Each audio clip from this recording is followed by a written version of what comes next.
کیونکہ پچھلے کئی سالوں سے کاٹن کے اندر اچھی پرائس نہیں ملتی تھی تو کسان تھوڑا سا ڈرا ہوا ہے، اس لیے آئی بلیو کہ 8 million is more realistic figure.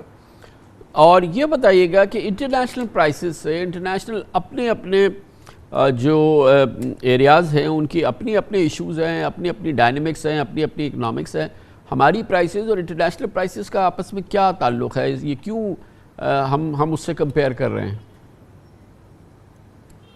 International local اس لیے کہ دیکھیں it is an export commodity, جو ایکسپورٹ ہونی ہے وہ لوکلی کنزیوم تو ہونی نہیں ہے، ایکسپورٹ نے انٹرنیشنل پرائس کو کمپیٹ کر کے ہی مارکیٹ میں جانا ہے۔ گارمنٹس نے جو بکنا ہے وہ انٹرنیشنل پیرٹی پہ بکنا ہے، جس ریٹ پہ India, Bangladesh, Turkey, rest of the world بیچ رہی ہے۔ میں اپنی فصل کی بات کر رہا ہوں کہ اگر جو ایک را کاٹن دنیا کے کسی بھی ملک میں جس پرائس پر ہے وہی پرائس ہمارے ملتان میں کیوں وہ پرائس ہو؟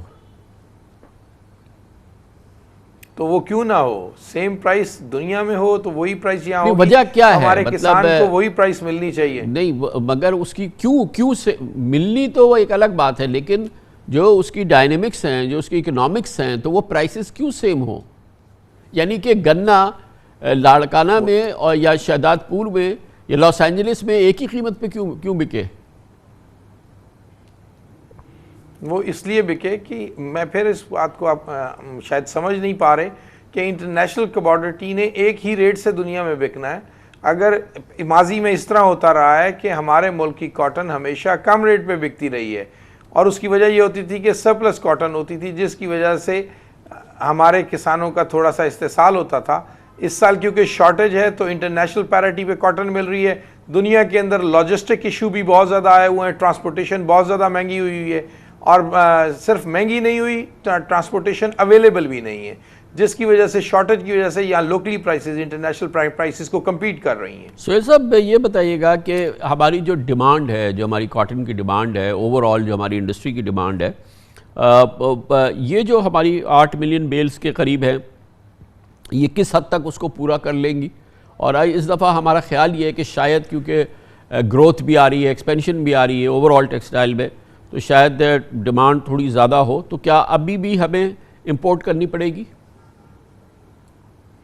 بالکل، بلکہ اس سال لاسٹ ایئر سے ہمارا بل زیادہ ہوگا۔ ریزن بیہائنڈ کہ لاسٹ ایئر جب کاٹن امپورٹ ہو رہی تھی تو وہ 70-80 سینٹس کی پیرٹی میں ہو رہی تھی، اس سال 110-15 میں ہو رہی ہے، plus last year dollar price was around 154-153 rupees.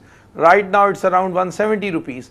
تو یہ in terms of value میں روپی میں بھی زیادہ ہوگی اور ڈالر میں بھی زیادہ ہوگی، اور اس سب کو آپ یوں سمجھیں کہ پچھلے سال جو ہماری مشینری کی امپورٹ ہے وہ ہائیسٹ لیول پہ رہی ہے، اراؤنڈ $5 بلین کی ہماری مشینری امپورٹ ہو رہی ہے، اور ہماری ایکسپینشن بہت سپیڈ میں ہو رہی ہے۔ اس ایکسپینشن کی وجہ سے ہماری جو لوکل کنزمپشن ہے وہ بہت زیادہ بڑھ جائے گی۔ گورنمنٹ کو اس کو بہت زیادہ فوکس کرنے کی ضرورت ہے۔ کاٹن کے ساتھ ایک، جیسے آپ پہلے بھی سمجھ رہے ہیں کہ یہ سوتیلی ماں والا ہوتا ہے برتاؤ، آج بھی آپ یہ دیکھیں کہ اس کی پروڈکشن کم کرنے کے لیے سازشوں میں گھری ہوئی ہے یہ کراپ۔ کاٹن سیڈ آئل کے اوپر 17% سیل ٹیکس ہے، جبکہ کوئی بھی لوکلی گرون تیل کے اوپر، ایڈیبل آئل کے اوپر ٹیکس نہیں ہے۔ اور ایک طرف گورنمنٹ کہتی ہے کہ ایڈیبل آئل ہم نے ملک میں پیدا کرنا ہے اور باہر سے ہم نے امپورٹ ڈپینڈنسی ختم کرنی ہے۔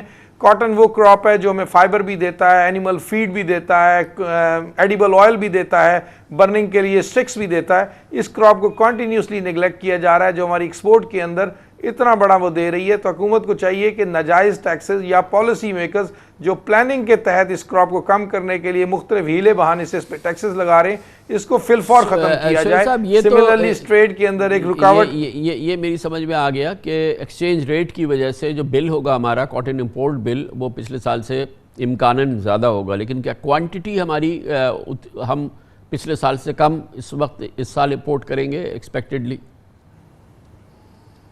نہیں، کوانٹٹی بھی ہم لاسٹ ایئر سے کم نہیں کریں گے، کیونکہ اتنی ہماری کنزمپشن بڑھ چکی ہے۔ اس سال ہم اتنی ہی کوانٹٹی امپورٹ کریں گے جتنی لاسٹ ایئر کی تھی۔ تو یہ فرمائیے گا کہ گزشتہ سال ہم نے 5.5 ملین بیلز کی تھی، اب ہم 8 ملین پلس بیل کی طرف جا رہے ہیں، تو کیا یہ ایک پرومس ہے، یہ ایک انکریجمنٹ ہے، اور فارمرز کے لیے کہ اگلے سال ہم کچھ اور مزید بہتر کریں اور اپنی ریکوائرمنٹ کے قریب پہنچے، اور اس کا امکان ہے اور اس کو یقینی کیسے بنایا جا سکتا ہے؟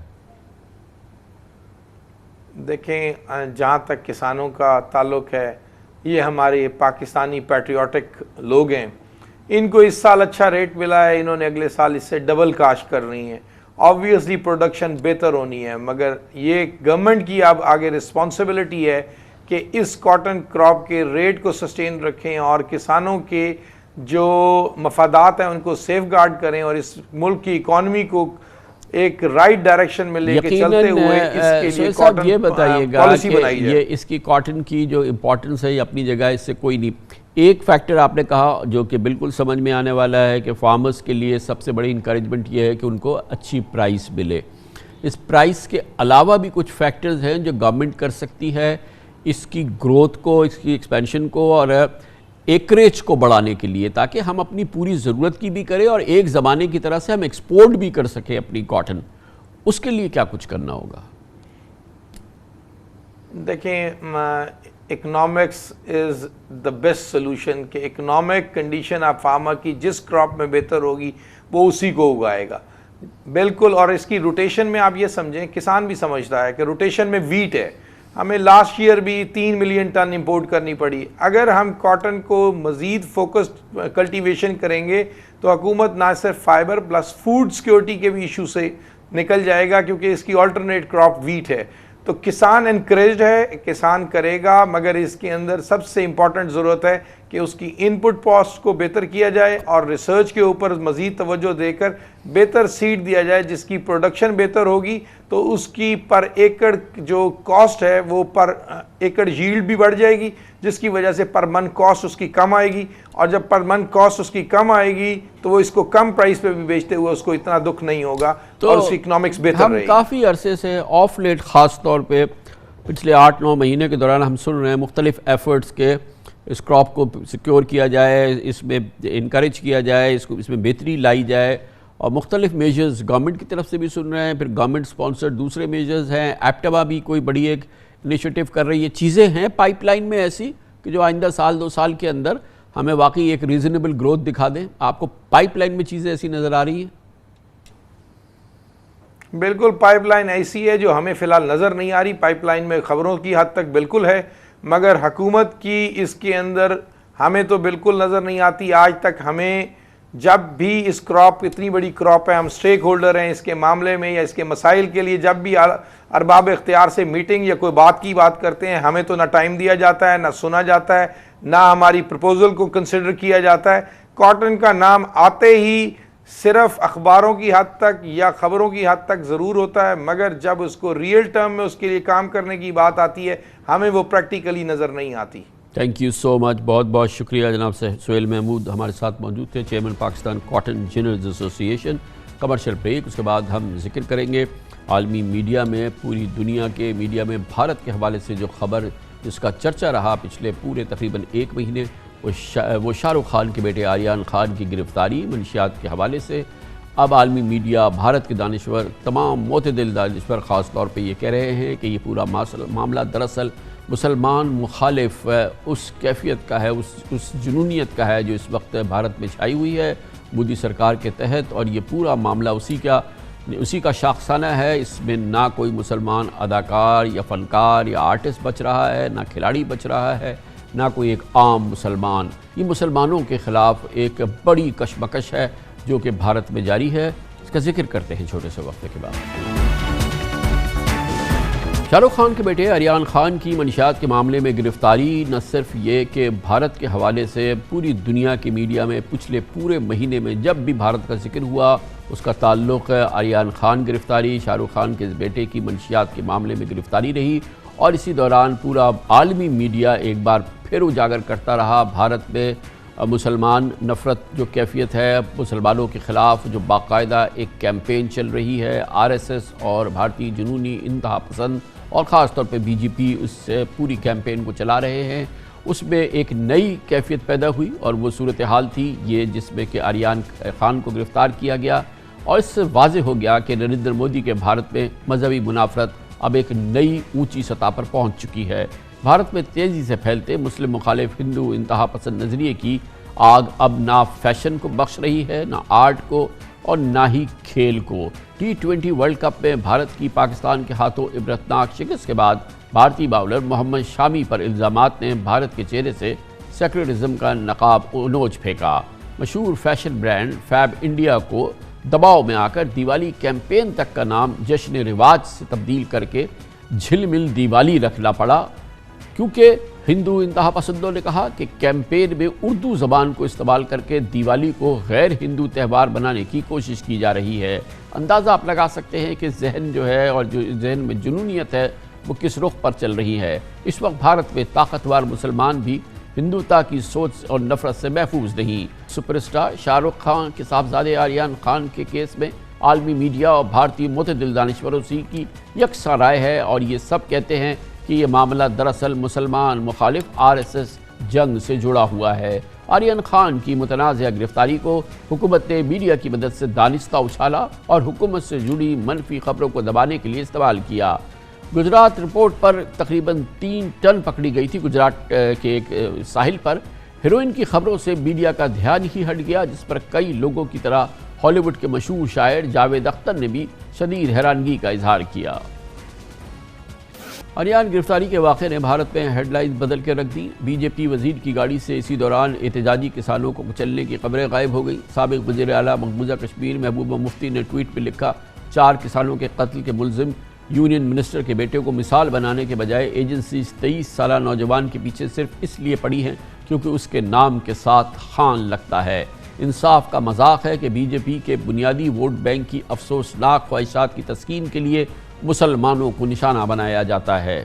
دنیا بھر کا میڈیا بھی بھارت میں تیزی سے پھیلتی مذہبی منافرت اور اس سے سیاسی فوائد حاصل کرنے کی حکومتی کوشش کو سامنے لا رہا ہے اور اس پہ سے پردہ اٹھا رہا ہے۔ شاہ رخ خان کے صاحبزادے آریان خان کے معاملے نے اس تاثر کو مزید تقویت بخشی ہے۔ بھارتی دانشور بھی اس تاثر کی اس میڈیا رپورٹ کی تصدیق کرتے ہیں۔ نامور بھارتی صحافی برکھا دت نے واشنگٹن پوسٹ میں لکھا کہ شاہ رخ خان بھارت میں سیکولرزم کے روشن مستقبل کے لیے امید کی کرن تھے، لیکن ان کی زندگی میں پیش ہونے والے واقعات نے ثابت کر دیا کہ بھارتی اقدار کو کس قدر زنگ لگ چکا ہے۔ اسی طرح اسرائیلی اخبار ہیرٹس نے لکھا کہ بھارت میں مذہبی تعصب ہمیشہ سے موجود تھا، مگر ہندو انتہا پسندوں نے ووٹ کی لالچ میں اسے مزید بڑھا دیا ہے۔ شاہ رخ خان جو کل تک بھارتی اداکار ہوا کرتے تھے، اب وہ بھارتی حکمراں اور پیروکاروں کی نظر میں صرف مسلمان اداکار رہ گئے ہیں۔ اس موضوع پہ بات کرنے کے لیے ہم جائیں گے نئی دلی، جہاں پر ہمارے ساتھ موجود ہیں ممتاز بھارتی دانشور مصنف جناب سدھیندرا کلکرنی۔ بہت بہت شکریہ کلکرنی صاحب، آپ نے ہمیں جوائن کیا ہے۔ آریان خان کیس کا پوری دنیا میں بڑا ذکر رہا ہے، بھارت میں بیک ٹو بیک کوریج چلتی رہی ہے پورا مہینہ۔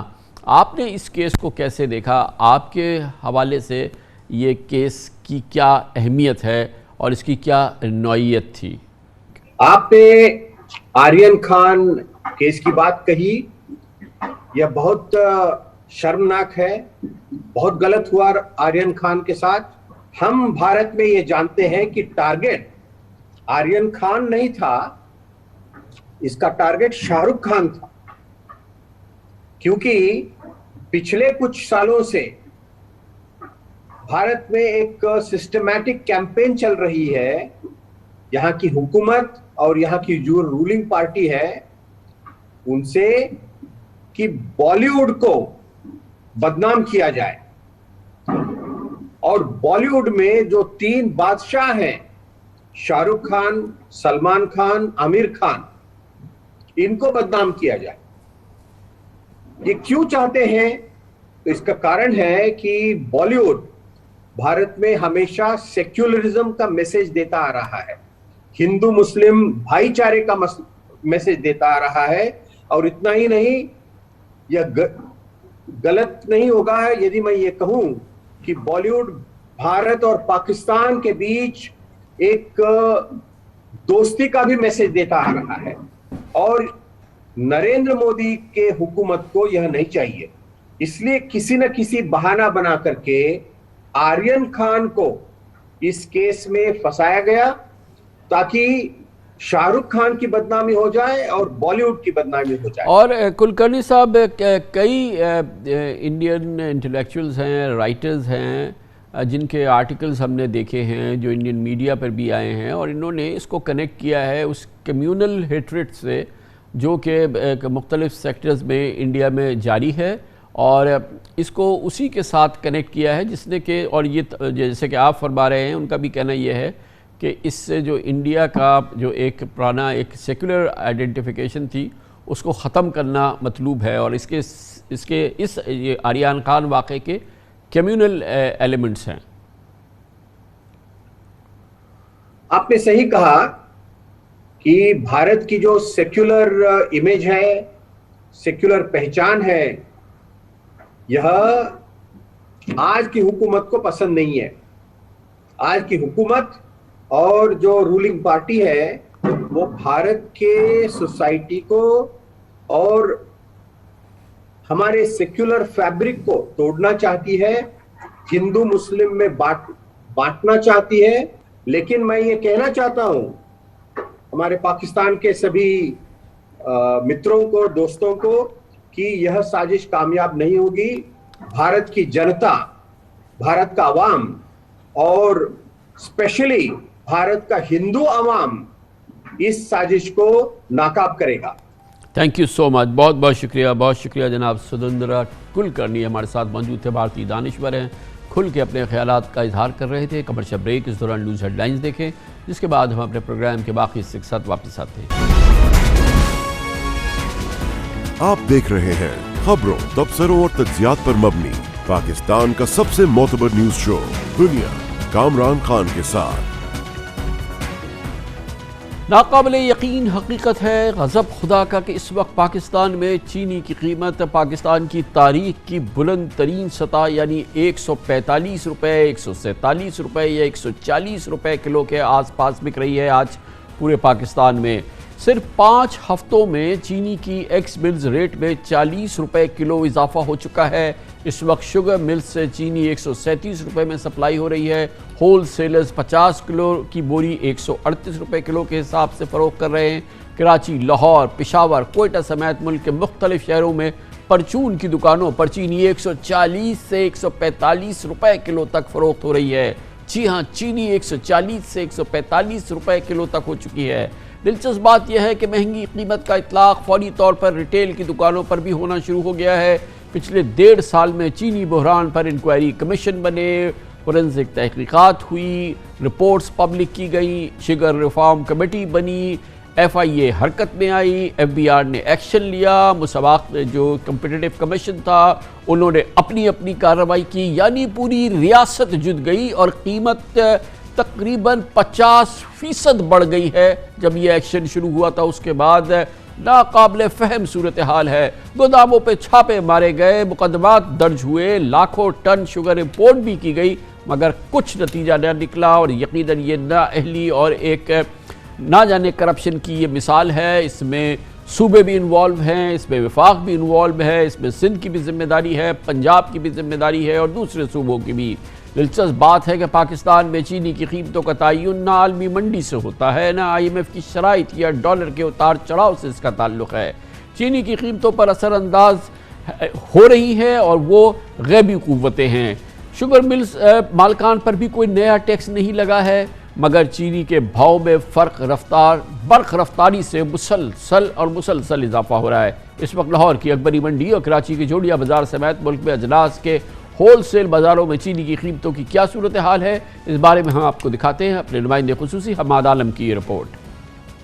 سپریم کورٹ نے پچھلے سال ستمبر میں شوگر پرائس اسکینڈل پر تمام قانونی رکاوٹیں ختم کر کے FIA، FBR، کمپیٹیٹو کمیشن اور دیگر اداروں کو شوگر انکوائری کمیشن رپورٹ کے مطابق کارروائی کا حکم دیا تھا۔ اس سال مارچ میں FIA نے چینی کا مصنوعی بحران پیدا کر کے تقریباً 110 ارب روپے ناجائز منافع خوری کا دعویٰ کیا تھا کہ اس نے سراغ لگا لیا ہے، اور کارٹلائزیشن، سٹے بازی اور ذخیرہ اندوزی کے ٹھوس شواہد لینے کا دعویٰ کیا تھا، مگر کیا کچھ ہوا ہے اس سے کچھ نہیں پتہ۔ عوام یہ جانتے ہیں کہ 100 روپے کلو ملنے والی چینی یا 95 روپے، 90 روپے کلو ملنے والی چینی آج 145 روپے کلو ہو چکی ہے۔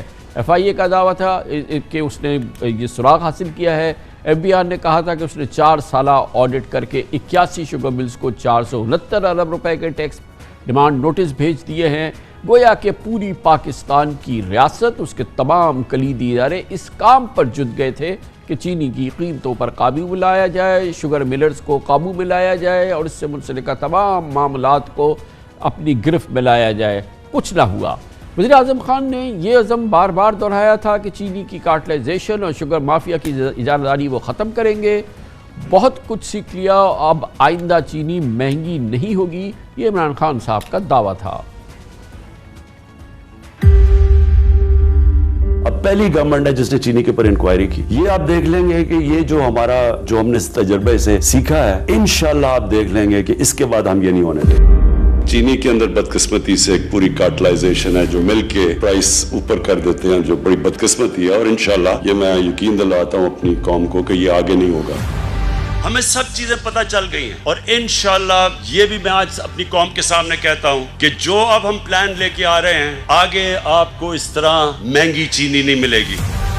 1 روپے چینی کے بڑھنے سے 5.5 ارب، تو یہ جب 26 روپے 27 روپے جب چینی بڑھتی ہے تو آپ سوچ لیں کہ تھوڑے سے لوگوں کو کتنا پیسہ کا فائدہ ہوتا ہے۔ کون مارا جاتا ہے؟ عام لوگ خون چوس کے تو یہ پیسے بناتے ہیں۔ یقین کریں کہ یہ جو اب پہلی دفعہ قدم اٹھایا جا رہا ہے، اس کا صرف مقصد یہ ہے کہ پاکستان کی عوام کو مہنگائی سے پروٹیکٹ کیا جائے۔ یہ باتیں اگر عمران خان حزب اختلاف کے لیڈر کی حیثیت سے کرتے تو باتیں سن لیتے، لیکن یہ وزیر اعظم پاکستان یہ بات کریں اور پھر چینی کی قیمتیں اس خوشربا انداز میں بڑھیں تو یقینی طور پہ یہ ایک نااہلی کی چلتی پھرتی تصویر بن گئی ہے اور بہت ہی سیریس ڈیولپمنٹ ہے۔ ادارہ شماریات کے مطابق اگست 2018 سے اکتوبر 2021 تک پی ٹی آئی کے دور حکومت میں چینی کی قیمتوں میں 84% اضافہ ہو چکا ہے، تقریباً 2 گنی ہو رہی ہیں۔ گویا پچھلے 5 ہفتوں میں مزید 40% اضافے کے بعد چینی کی قیمتیں 134% بڑھ چکی ہیں۔ صرف پچھلے چند دنوں میں 3 سال پہلے 56 روپے کلو میں بکنے والی چینی آج 145 روپے کلو میں فروخت ہو رہی ہے، اور اس سے آپ اندازہ لگا سکتے ہیں کہ 2 گنا قیمتیں بڑھ چکی ہیں۔ سابق معاون خصوصی خوراک جمشید اقبال چیمہ نے 3 ہفتے قبل ایک میڈیا ٹاک کے اندر یہ خبر سنائی تھی اور کہا تھا کہ بمپر فصل ہوئی ہے گنے کی، اور ان کا کہنا تھا کہ نومبر سے چینی 80 روپے کلو ملے گی، یعنی کہ آج اگر جمشید اقبال چیمہ جو وزیر اعظم کے معاون خصوصی ہے ان کی بات صحیح ہوتی تو آج 80 روپے کلو چینی مل رہی ہوتی، لیکن شاید ان کو پتہ نہیں ہے کہ آج چینی 145 روپے کلو ہو گئی ہے۔ یہ چیمہ صاحب کا کہنا تھا۔ آپ کو یہ خوشخبری دینا چاہ رہا ہوں کہ اس سال ہمارے پاس گنے کی فصل بہت اچھی ہے۔ تاریخی طور پر یہاں 83 ملین ٹن گنا پیدا ہوا، لیکن اس سال یہ 100 ملین ٹن سے زیادہ گنا پیدا ہوگا۔ 100 ملین ٹن گنے سے ہم تقریباً اندازہ کریں کہ 9 ملین ٹن چینی پیدا کریں گے۔ ہماری جو نیشنل ضرورت ہے وہ 6.1 ملین ٹن ہے، سو ہماری تقریباً 1.5 سال کی چینی اس سال پیدا ہوگی، اور اینڈ پہ یہ 80 روپے یا 80 روپے سے کم قیمت پہ ہم چینی بیچیں گے۔ چینی بیچنے کی اجازت ہوگی۔ چینی جو ہے وہ گورنمنٹ کے کنٹرول میں یا گورنمنٹ کی مانیٹرنگ میں ہوگی تاکہ کوئی بندہ اس کو مہنگا نہ بیچ سکے۔ 1 نومبر سے ہم شوگر ملنے چلا رہے ہیں۔ 1 نومبر کے بعد ہر روز ریٹ کم ہونا شروع ہو جائے گا۔ آج اخبارات میں بذریعہ اشتہار پاکستان شوگر ملز ایسوسی ایشن نے وزیر اعظم عمران خان سے اپنے مسائل کے حل کے لیے خصوصی توجہ کا مطالبہ کیا، جبکہ خبریں ہیں کہ مقامی موٹی چینی 1,20,000 میٹرک ٹن کا موجودہ اسٹاک ملک کی صرف 15 روزہ ضرورت کے قابل ہے۔ حکومت نے درآمدی باریک چینی کے نرخ یوٹیلیٹی سٹورز پر 90 روپے کلو مقرر کیے، لیکن اطلاعات کے مطابق یوٹیلیٹی سٹورز پر مبینہ غیر معیاری درآمدی باریک چینی بھی غائب ہو چکی ہے۔ بھرپور اور پاکستان کی تاریخ کا سب سے بڑا چینی بحران ہے، اور وہ چینی جو کہ غریب کے لیے ایک بہت کلیدی انرجی کا ذریعہ ہوتی ہے، وہ اب 145 روپے کلو ہو چکی ہے، اور یہ سب اس وقت ہوا جب پوری ریاست پورے سال چینی کی قیمتوں کو کم کرنے کے لیے، ان کو قابو میں رکھنے کے لیے جٹی رہی۔ اس پوری صورتحال میں بات کرتے ہیں، ہمارے ساتھ موجود ہیں پاکستان کے نامور commodity affairs expert, Karachi chamber of commerce سے منسلک ہیں، وائس چیئرمین ہیں جناب شمس الاسلام خان ہمارے ساتھ موجود ہیں۔ بہت بہت شکریہ خان صاحب۔ یہ بتائیے کہ یہ جو اچانک ابھی ہم نے دیکھا ہے، یہ پچھلے 30 مہینے بھر کے اندر جو یہ 40-45% اضافہ ہو گیا ہے، ایک چھوٹی سی اصول یہ ہے کہ ڈیمانڈ بڑھ جائے، سپلائی نہ ہو تو یہ اضافہ ہو جاتا ہے دنیا ہر چیز کے بارے میں۔ یہ ہوا کیا اس وقت، یہ کیا ہو گیا اچانک؟ دیکھیں اس کا جو ہے آپ کو پہلے تو پتہ ہے کہ ہماری جو لاسٹ ایئر جو پروڈکشن ہوتی ہے شوگر کی اس سے زیادہ اس دفعہ ہماری شوگر پروڈکشن بھی ہوئی کو 5.6 ملین ٹن سے بھی زیادہ کی شوگر تھی جو شوگر رپورٹس بھی آئی تھیں سامنے. اور حکومت کو بھی یہ اندازہ تھا کہ جب وہ ایکشن لیں گے تو یہ کوئی پرائسز بڑھانے کی کوشش کریں گے, تو حکومت نے ڈیسائیڈ کیا کوئی جنوری میں کہ ہم شوگر کو امپورٹ کریں گے انٹرنیشنل مارکیٹ سے. اب وہاں پر ڈیسیجن ہو گیا, اسی سے نے فیصلہ کر لیا, لیکن ٹی سی پی نے جو امپورٹ کرنی تھی وہ ڈیلے کرتے چلے گئے اور انہوں نے جا کے مارکیٹ میں کچھ ٹینڈر فلوٹ بھی کیے, لیکن جب پرائسز کم آ رہی تھی تو مسلسل انہوں نے اس کو اسکریپ بھی کیا. اور اس وقت ٹینڈر شروع کیے جب $525 کی پرائس جو مارکیٹ میں پڑ چکی تھی, حالانکہ انٹرنیشنل مارکیٹ جب آپ کے جنوری میں کی کچھ $390 کی لائف فیوچر پہ چل رہی تھی. گویا کہ $390 کو چھوڑ دیا, نہیں لی, لے تو لال سے کام لیا, کوئی سازش تھی یا کچھ تھی, پھر جب 550 پہ پہنچ گئی, 525 پہ پہنچ گئی تو پھر ٹینڈر فلوٹ کیا. جی بالکل, اس وقت اس کا کیونکہ دیکھیں آپ کو پتہ ہے کہ پورا سسٹم شوگر مل مالکان جتنے بھی ہیں یہ ویل کنیکٹڈ تو ہیں شروع سے ہی. آپ کو پتہ ہے بیوروکریسی کے ساتھ ان کا سسٹم جب تک نہیں جڑا ہوا ہو یہ کام نہیں کر سکتے. تو ہر جگہ جو کوئی فیصلہ سازی میں بیٹھا ہوتا ہے, اور اگر حکومت اس وقت سستی چینی لے آتی جو اگر ان کو ٹائم پہ جولائی میں بھی فیصلہ کر لیتے تو $450 کی CNF کاسٹ آ جانی تھی, لیکن اس وقت بھی نہیں کیا کیونکہ وہ لانا ہی ایسے ٹائم پہ تھا انہوں نے کہ جب آپ کو جو لوکل جو شوگر بیرنس ہیں ان پر انٹرونشن کا اثر نہ ہو سکا. اور وہی ہوا کہ جب چینی یہاں پر پہنچی نہ شروع ہوئی, چینی مہنگی لی گئی, انٹرنیشنل مارکیٹ سے مہنگی لی, پھر اس کو $100 کے فرق سے زیادہ لیا, تو اس سے یہ ہوا کہ ان کو پتہ چل گیا کہ لوکل کو کہ اب ہماری چینی جو ہے سستی ہے اور حکومت کی چینی لائی ہوئی مہنگی ہے, تو انہوں نے قیمتیں بڑھانا شروع کر دی. اور آپ ان کے پاس جو سٹاکس تھا آخری دنوں کا وہ تقریباً ایسا تھا کہ اگر حکومت یہ امپورٹ نہیں بھی کرتی چینی تو ایک پالیسی کے ذریعے مینیج کرتی ان کو, تو آپ کا کیا جو جتنا فورن ایکسچینج آپ نے اس کے اوپر ضائع کیا, جتنا خزانے کا پیسہ ضائع کیا, جتنی بڑی سبسڈی اماؤنٹ آپ دے رہے ہو اس وقت یوٹیلیٹی اسٹور پہ اگر $90 کی چینی بیچ رہے ہیں تو وہ سارا کا سارا بچ جاتا. اور ان سے پالیسی کے ذریعے آپ صرف یہ کرتے کہ اگر آپ کو شارٹیج نظر آ رہی تھی آپ کہتے جی فی الحال آپ کا ہم سیلس ٹیکس اتنا کم کر دیتے ہیں, اس کے حساب سے ہمارے ساتھ بیٹھو اور رائٹنگ میں اس کی جو پرائس کو فکس کرو تاکہ نفع جو ہے کرشنگ سیزن سٹارٹ ہوتا ہے اور جب ختم ہوتا ہے اس وقت. بتائیے خالد صاحب, یہ جو پچھلے 30-40 دن کے دوران $45 قیمت بڑھ چکی ہے پر کلو ایک ریٹیل کے اندر, یہ کس کی جیب میں جا رہے ہیں؟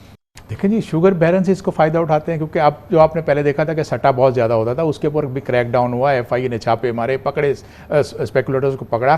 اب جب تھوڑی کوانٹٹی رہ گئی تھی جو سٹاکس جنہوں نے ریلیز کیے تو اس میں یہ ہے کہ ساری شوگر مل والے ہی اپنا ریٹ بڑھا رہے تھے اور آورلی حساب سے کہ ڈیلی اگر آپ کے ریٹ بڑھ رہے ہیں, صبح کیا ہے, دوپہر کو کیا ہے اور رات کو انہوں نے کیا کرا, تو اس کے حساب سے فائدہ جو ہے وہ تو انہی کو جا رہا ہے شوگر بیرنس کو. اس میں حکومت نے ایک اور بھی غلطی کی کہ جب آپ نے لاسٹ ایئر دیکھا کہ آپ کا جو ہے وہ فرسٹ ویک آف اکتوبر میں کرشنگ سٹارٹ ہو گئی تھی سندھ میں, تو حکومت کو یہ نہیں کرنا چاہیے تھا کہ 15 نومبر سے کرشنگ کا کرتے, کیونکہ ہمیشہ شوگر بیرنس جو ہے وہ کرشنگ ڈیلے کرتے ہیں تاکہ سکروز کانٹینٹ زیادہ ہو, موئسچر کا لاس کم ہو, تو وہ ڈیلے کرتے تھے. لیکن بڑی ملوں نے لاسٹ ایئر کیا تھا, تو آپ کو چاہیے تھا کہ آپ دیکھ رہے تھے, فورس ہی کر رہے تھے کہ کوئی شارٹیج آئے گی, کوئی اسپیکولیشن ہوگی, تو 15 اکتوبر سے اگر کرشنگ سٹارٹ کرتے تو آج نومبر میں ہم بیٹھے ہیں. تو وہ جو گیپ آنا تھا وہ نہیں آتا, کیونکہ اسپیکولیٹرز جو ہیں وہ آپ کے سٹاکس کے اوپر کھیل رہے ہیں کہ جب آپ کے پاس سٹاکس کم رہ گئے اور ٹریڈنگ سٹاک اگر شوگر مل کے پاس بھی کم رکھے ہوئے ہیں جو انہوں نے بیچنے ہیں, تو وہ تو لاوہلا اپنی پرائس بڑھائیں گے, اور وہ انہوں نے کیا. اور آج حکومت کی ایک نااہلی کی وجہ سے تو کیا اس میں جو حکومتی ادارے ہیں, FIA ہے, دوسرے سرکاری ادارے ہیں,